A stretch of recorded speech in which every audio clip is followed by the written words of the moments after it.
சொல்லுமா. ஏங்க எங்கங்க இருக்கீங்க? இந்த கிளம்பிட்டேம்மா, அவ்வளோதான். மேனேஜர் கொஞ்சம் வேலை கொடுத்துருந்தாரு, முடிச்சுட்டு தான் போகணும்னு வேற சொல்லிட்டாரு. அதனால தான் ஹாஃப் அன் ஹவரில் வந்துடும்மா வீட்டுக்கு. சீக்கிரங்க. டாக்டர் சொன்ன டேட் வேற நெருங்கிருச்சு. எனக்கு பயமா இருக்கு. அதெல்லாம் ஒன்றும் ஆகாது, கவலைப்படாது. சரி. ம், சரி. எங்க சொல்லுமா.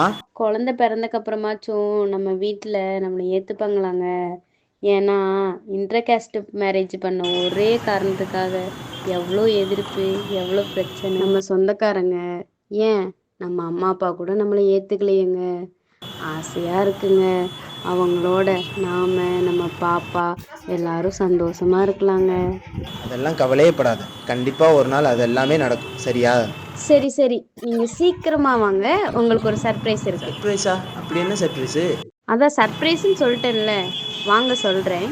ம், சரி, வைக்கிறேன்.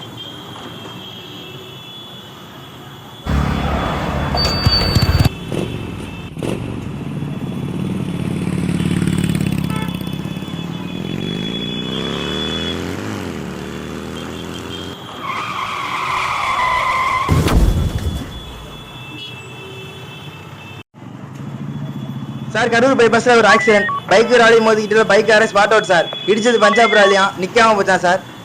செத்தவனை பார்த்தா ட்ரங்க் அண்ட் டிரைவ் மாதிரி தெரியுது சார்.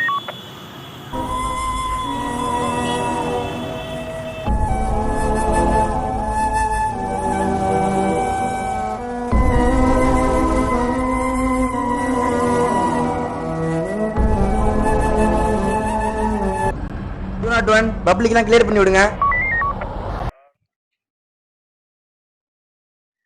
மா, நீங்க வேணா பாருங்க, இந்த தடவை கண்டிப்பா ரயில்வே எக்ஸாம்ல பாஸ் ஆயிடுவேன். அப்புறம் பாருங்க, அப்பா இறந்ததுக்கு அப்புறம் நம்மள மதிக்காம இருந்த சொந்தக்காரங்க முன்னாடி எல்லாம் உங்களை ராணி மாதிரி வச்சு பாத்துப்பேம்மா. சரிம்மா, டைம் ஆயிடுச்சு, இன்னும் அரை மணி நேரம் தான் இருக்கு, ஸ்கூல் வேற முடிஞ்சிடும், வேன் எடுக்கணும். நான் போயிட்டு வரேம்மா. அதெல்லாம் வந்து சாப்பிட்டுக்கிறேன்.